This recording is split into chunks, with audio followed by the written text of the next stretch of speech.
ప్రభునందు ప్రియులైన దేవుని మహా కృపా కనికరం బట్టి ఈ ఛానల్ చూస్తున్న బిడ్డలను బట్టి వారి కుటుంబాలను బట్టి కుమారుడైన యేసుక్రీస్తు నామములో ప్రత్యేక వందనాలు తెలియజేస్తున్నాను.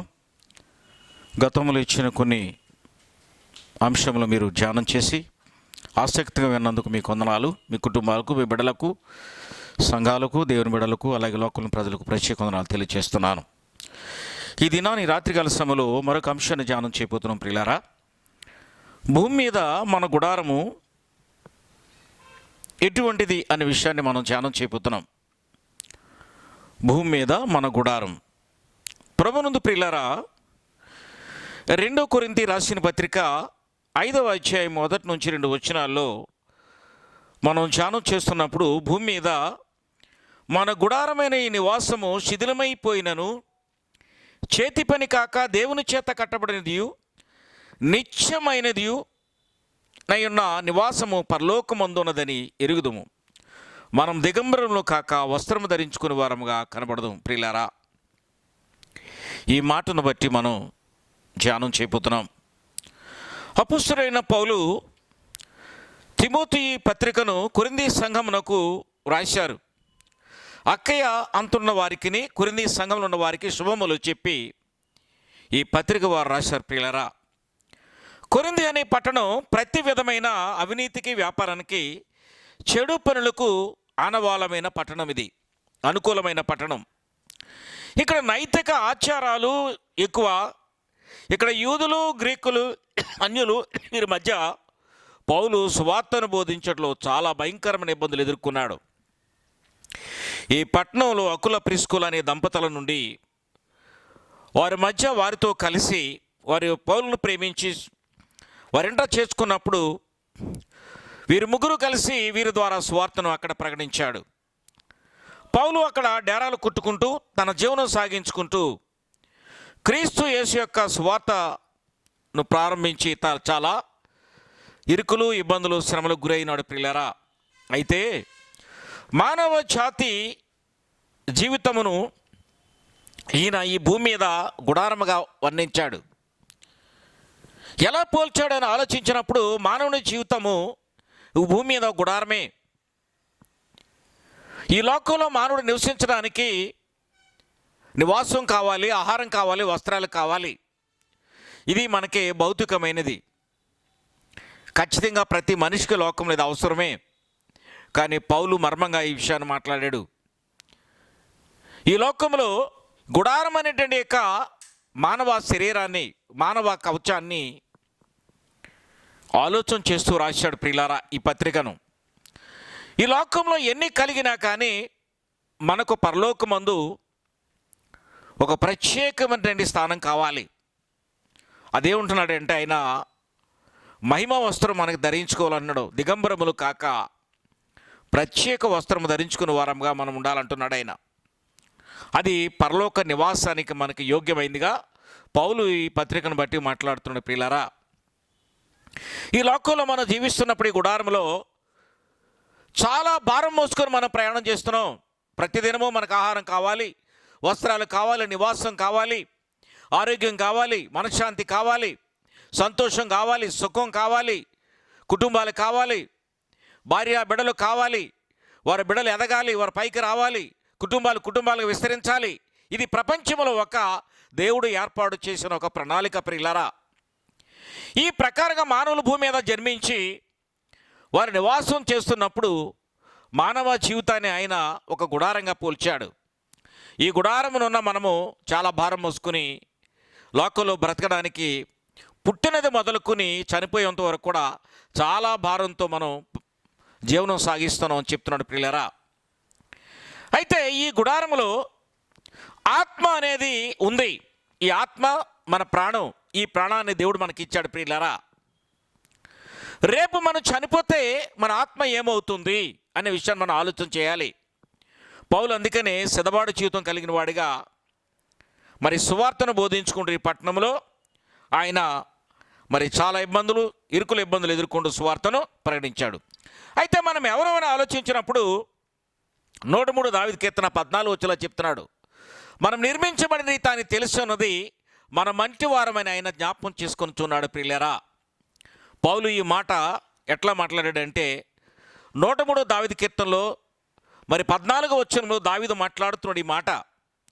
మనము నిర్మించబడిన రీతి ఆయనకు తెలిసే ఉన్నది, మనము మంటి వారమనైనా దావీదు ముందుగానే వ్రాసాడు పిల్లరా. అయితే 1 కొరింథీ 6:19లో చెప్తున్నాడు, మీ దేహము దేవుని వల్ల మీకు అనుగ్రహించబడి మీలోనున్న పరిశుద్ధాత్మకు ఆలయమై ఉన్నది ఎరుగరా, మీరు మీ సొత్తు కారు, ఇలువ పెట్టి కొనబడిన వారు గనక మీ దేహముతో దేవుని మహిమపరచమంటున్నాడు ప్రియులారా. దీని భావం ఆలోచించినప్పుడు భూమి మీద మనం జీవించి మనము ఈ జీవితకాలం అంతా సంపూర్ణం చేసుకుని మరి దేవుని దగ్గరికి వెళ్ళిపోవాలి. కారణం ఏంటంటే ఫండమెంటల్గా దేవుడు ఏర్పాటు చేసింది ఏంటంటే, మన్నైనది మన్నైపోవును, ఆత్మ తాను దయచేసిన దేవుని వద్దకే చేరిపోవును. ఆత్మ దేవుందే ప్రియులారా. అయితే ఈ ఆత్మలో రక్షణ పొందిన ఆత్మ, రక్షణ పొందని ఆత్మ 2 విధాలుగా చూపిస్తున్నాడు ఇక్కడ. రక్షణ పొందిన ఆత్మ మరి మహిమ వస్త్రాలు ధరించుకుని పరలోక రాజ్యంలో ఆశీనుగుంటానికి అది ప్రత్యేక స్థానం సంపాదించుకుంది ప్రియులారా. మరి రక్షణ పొందిన వస్త్రం ఎట్లా ఉందంటే, అది ఈ లోకంలోనే అది శిథిలమైపోతుంది, తర్వాత నరకానికి వెళ్ళిపోయే పరిస్థితులు కనబడుతుంది ప్రియులారా. దాన్ని బట్టి అన్నాడు ఆయన ఏమన్నాడంటే, యెషయా 49:16లో చెప్తున్నాడు, చూడము అక్కడ చెప్తున్నాడు, చూడము నా అరిచేతులతో నిన్ను చెక్కి ఉన్నాను అంటున్నాడు ప్రియులారా. మానవుని ఎంత ప్రేమించాడండి దేవుడు, తన పోలికగా తన స్వరూపముగా.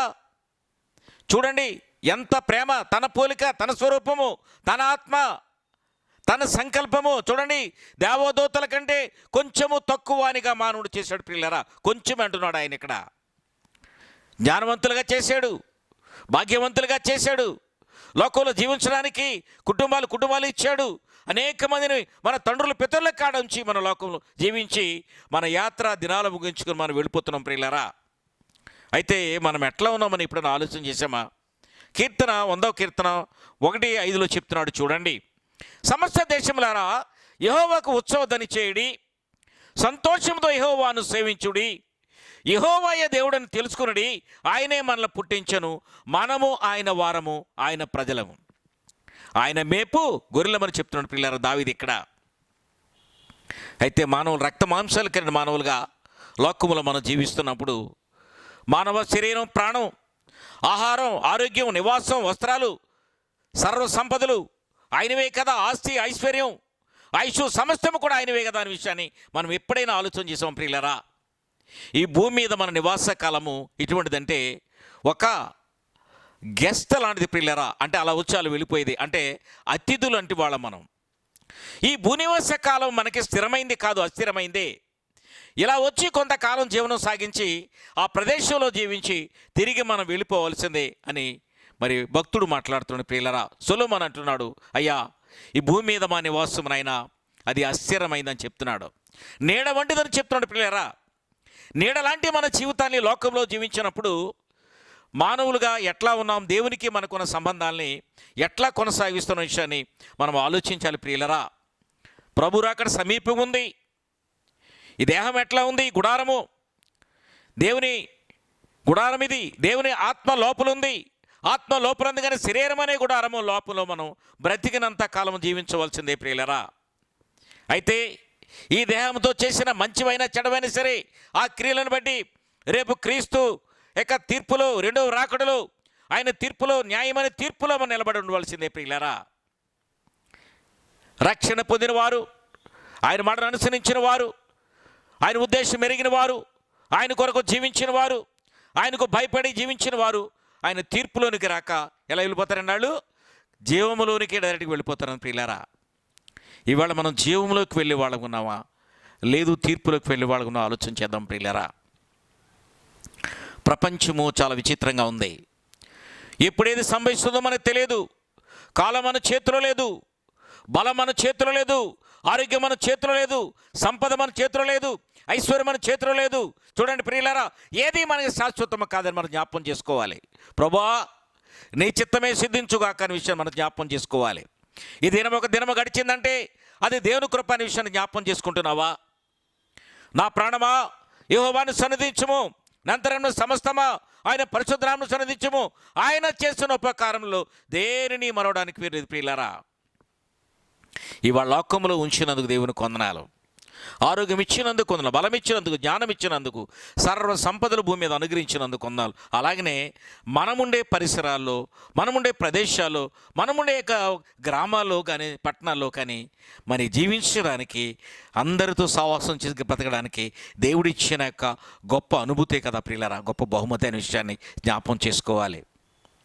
అతిథులాంటి మన జీవితాలు కొంతసేపు కనిపించి అంతలో మాయమైపోయి ఆవిరి వంటి జీవితాలను దేవుడు జ్ఞాపం చేసుకున్నాడు ప్రియులారా. అందుకే చెప్తున్నాడు, మొదటి కొరింథీ 7వ అధ్యాయం 23వ వచనంలో చెప్తున్నాడు చూడండి. 23-24లో మీరు విలువ పెట్టి కొనబడేవారు కనుక మనుషులకు దాసులు కాకూడి ప్రియులారా.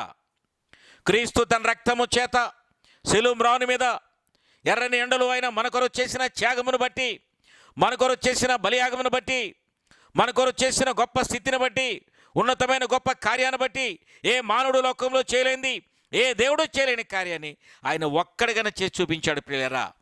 అది కేవలం నీ కొరకు నా కొరకు అనే విషయాన్ని మనం ఎప్పుడైనా ఆలోచన చేసామా? కాబట్టి ప్రియులారా, మొదటి కొరింథీ 7:37లో చెప్తున్నాడు చూడండి. ఈ లోకము అనుభవించేవారు అమితముగా అనుభవించినట్టు ఉండవలేను, అమితముగా అనుభవించినట్టు ఉండవలేను. అంటే మితముగా ఏలయనగా ఈ లోకము నడన గద్దించిపోతుంది ప్రియులారా. ఈ లోకం నుండి మనకు తెలిసిందే. ఏమిటండి అది? ఆలోచన చేసినప్పుడు జీవపు డమ్మ విషయాన్ని జ్ఞాపం చేసుకోవాలి.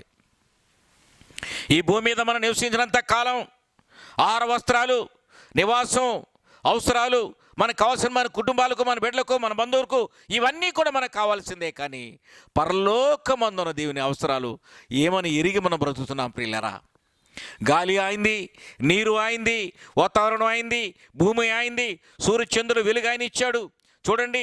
పగలు నాయన సూర్యునిచ్చాడు, రాత్రి చంద్రునిచ్చాడు, నక్షత్రములు ఇచ్చాడు, వాతావరణం ఇచ్చాడు నాయన. భూమి మీద వర్షం కురిపించేది ఆయనే, పంటలు పండించేది ఆయనే.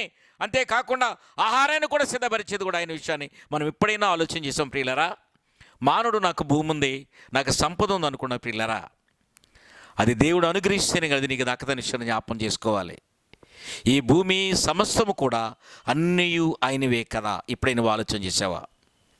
అందుకే ఈ భూమి మీద మనం మన శరీరం అనే గుడారం నుండి ఆత్మ శరీరమును విడిచినప్పుడు ఈ శరీరం భూమి మీద శిథిలమైపోవాల్సిందే. మొన్నైనది మొన్నైపోవును. ఆత్మ తాను దయచేసిన దేవుని వద్దకు వెళుతున్న విషయాన్ని జ్ఞాపం చేసుకోవాలి. అయితే మనం ఎక్కడికి వెళతాం? రేపు తీర్పులో ఆత్మ ఎక్కడికి వెళుతుంది? న్యాయమైన తీర్పులోకి వెళుతుందా? జీవం అనే దానికి వెళ్ళిపోతుందా? ఆయన ఆజ్ఞలు, ఆయన విధులు, ఆయన కట్టడలు అనుసరించి ఆయనకు భయపడి నీతిని, సత్యాన్ని, ధర్మాన్ని, మార్గాన్ని, ఉపదేశాన్ని, కుమారుని క్రీస్తు మార్గంలో మనం నడిచి రక్షణ పొంది, బాప్తిసం పొంది, ఆయన కొరకు సిలువేగమని మన కొరకు చనిపోయి తిరిగి లేచాడు అనే విషయాన్ని జ్ఞాపం చేసుకుని, ఆయన రక్తము ద్వారానే మనం విమోచన పొందాం, ఆయన గాయములతోనే మన స్వస్థత కలిగింది అనే విషయాన్ని జ్ఞాపం చేసుకుంటూ బ్రతికినంత కాలం ఆయనకు భయపడి జీవించినట్లయితే దేవుడు మన ఆశీర్వదించేవాడు. ఉన్న ప్రియులారా, ఆయనందు భయభక్తులు కలవారికి ఏ మేలు కొదువలేదు ప్రియులారా. నిజమే, దేవుడు మహోన్నతుడు, మహోన్నతుని నివసించేవాడే, సర్వశక్తిని నివసించేవాడు. ఆయనే రక్షణ శృంగము కీడమైన విషయాన్ని జ్ఞాపం చేసుకున్న భక్తులు ప్రియులారా. అయితే మనం ఎలాగున్నాం? ఆత్మానుసారం ఎట్లా ఉన్నాం? దేవునికి అనుకూలంగా ఉన్నామా? లేదు ఈ లోకాన్ని పట్టుకుని మనం నడుస్తున్నామా? ఈ లోకం మన శాశ్వతం కాదు. రేపు తీర్పు ఉంది. ప్రభు రెండో రాకడలో మనకు వచ్చినప్పుడు మధ్య ఆకాశం నుంచి ఆయన చూస్తాడు. రక్షణ పొంది ఆయన మార్గంలో జీవించిన వారు డైరెక్ట్గా ఆయన వెంబడిస్తారు ప్రియులారా. ముందుగా వాళ్ళు లేస్తారు.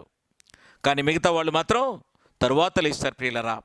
వాళ్ళు తీర్పులు వరుసగా నిలబడవలసిందే. నీవు నేను వరుస క్రమంలో ఉన్నామా, లేక జీవంలోకి వెళుతున్నామా? కుమారుని ద్వారా రక్షణ పొందాం, కుమారుని ద్వారా జీవిస్తున్నాం, కుమారుని ద్వారా లోకంలో బ్రతుకుతున్నాం. కుమారుడు మనకు అనుగ్రహించిన పరిశుద్ధాత్మ ద్వారా ఈ లోకంలో ప్రయాణం చేయడానికి, మనం జీవించడానికి పరిశుద్ధాత్మ శక్తిని మనకి ఇచ్చాడు ప్రియులారా. కానీ ఎట్లా ఉండాలి? మనం ఆయన ఆధీనంలో బ్రతికే బిడ్డలుగా ఉండాలి. ఎప్పుడైనా ఆలోచన చేసామా?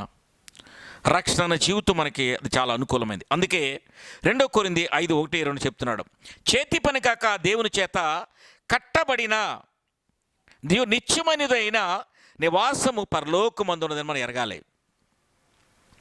అది అట్లాగా చేత్తో చేసేది కాదు, బిల్డింగ్తో కట్టేది కాదు, మానవుడు చేసే అది ప్రణాళిక మాత్రం కాదు. అది ఒక మాట ద్వారానే రక్షణ పొందితే నేను కలుగుతుంది. ప్రియులరా, ప్రభువైన యేసునందు విశ్వాసం ఉంచుము, అప్పుడు నీవును నీ ఇంటి వారు రక్షణ పొందుతారు. ప్రియులరా, ఆయన నా కొరకు చనిపోయాడు, తిరిగి లేచాడు, సర్వమానవాళికి విమోచన కలిగించడానికి వచ్చిన దేవుని కుమారుడిని ఎప్పుడైతే గ్రహిస్తావో, ఆయన ఆధీనంలో నువ్వు బ్రతుకుతావో, నీ కుటుంబ నిబిడలు జీవించబడతారు. ప్రియులరా, అయితే లోకంలో మనము పరలోకమందు చేరాలంటే ఎలా ఉండాలి? దిగంబరము కాక మహిమ వస్త్రములు ధరించే వారము ఉండాలి. మహిమ వస్త్రాలంటే తెల్లని వస్త్రాలు, తెల్లని వస్త్రాలంటే రక్షణ వస్త్రం మనకు కావాలి. ప్రియులరా, రేపు తీర్పులో ఆయన మనం చూస్తాడు.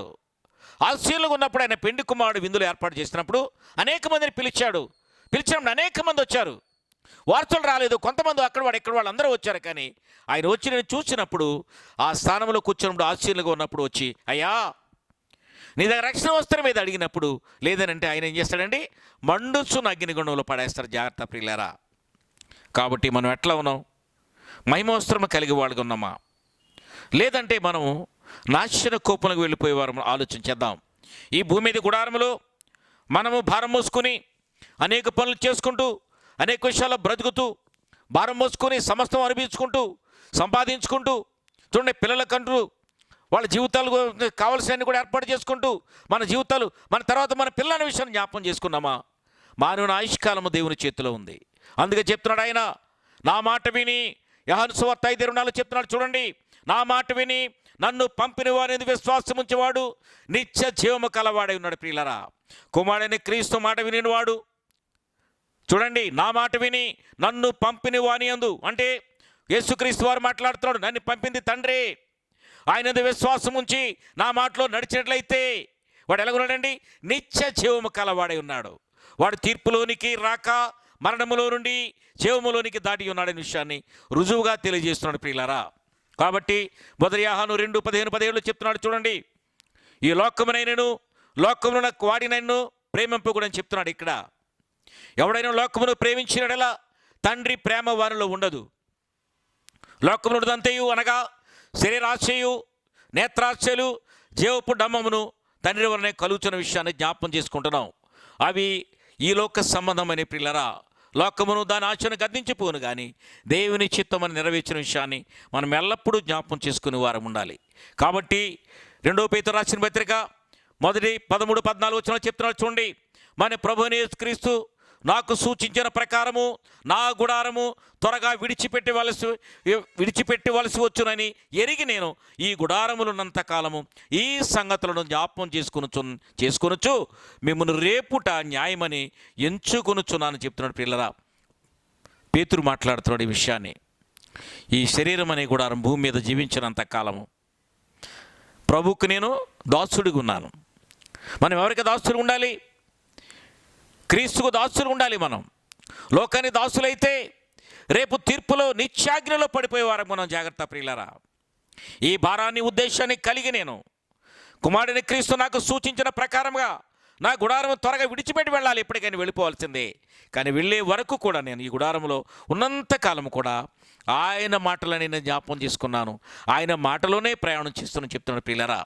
కాబట్టి ఎలా ఉండాలి? మనం ఆయన మాటలో మనం జీవించే వారం ఉండాలి. ప్రియులారా, ఎట్లా జీవించాలి అని ఆలోచన చేసినప్పుడు శరీరమును వ్యర్థమైన పనులకు ఉపయోగించకూడదు. మనం మానవ శరీరాన్ని దేవునికి ఇష్టంగాని పనుల విషయంలో ఉపయోగించకూడదు. ఈ మానవ శరీరం ఒక దేవాలయమే.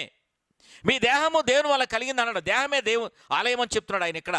ఈ ఆలయాన్ని మీరు పాడు చేస్తే నాశనం అయిపోతారని చెప్తున్నాడు ఆయన ఇక్కడ. ఈ ఆలయంలోకి పరిశుద్ధంగా మీరు జీవిస్తే, ఆత్మశక్తితో మీరు నడిస్తే, రక్షణ వస్త్రం ధరించుకుంటే ఈ ఆలయంలోకి ఆయన వస్తాడు ప్రియులారా. కాబట్టి చూడండి, దేహమనే ఆలయాన్ని మీరు ఎప్పుడు కూడా ఎలా ఉంచాలి? దాన్ని చాలా భద్రంగా ఉంచాలి. వ్యర్థమైన కార్యక్రమాలకి, వ్యర్థమైన తలంపులకి, వ్యర్థమైన ఆలోచనలకి ఈ దేహాన్ని మనం సమర్పించినట్లయితే నిత్య ఆజ్ఞలోకి మనం వెళ్ళిపోతాం ప్రియులారా. కాబట్టి క్రీస్తు పుట్టుకున నుంచి శకం ప్రారంభమైంది. ఇప్పుడు పరిశుద్ధాత్మ శకంలో ప్రయాణం చేస్తుంది. క్రీస్తు శకం అయిపోయింది. పరిశుద్ధాత్మ శకంలో మనం ఎట్లా ఉన్నామని జ్ఞాపకం చేసుకుంటున్నామా? ఈ శకుల మన చెదబాటు కలిగి ఉన్నామా? ప్రియులరా, ఆలోచన చేద్దాం. భూమి మీద మన గుడారం ఎలాగుంది? అది శాశ్వతమైంది కాదు. రేపు ఎప్పటికైనా మనం వెళ్ళిపోవాల్సిందే. మొన్నది మొన్నైపోను, ఆత్మ తాను దయచేసిన దేవుని యొద్దకే వెళ్ళిపోను ప్రియులారా. కాబట్టి ఈ లోకంలో బ్రతికినంత కాలము కూడా ఆయన మాటలో జీవించే బిడ్డలుగా ఉండాలి. దేవుడి మాటలో దీవించును గాక. ఆమెన్.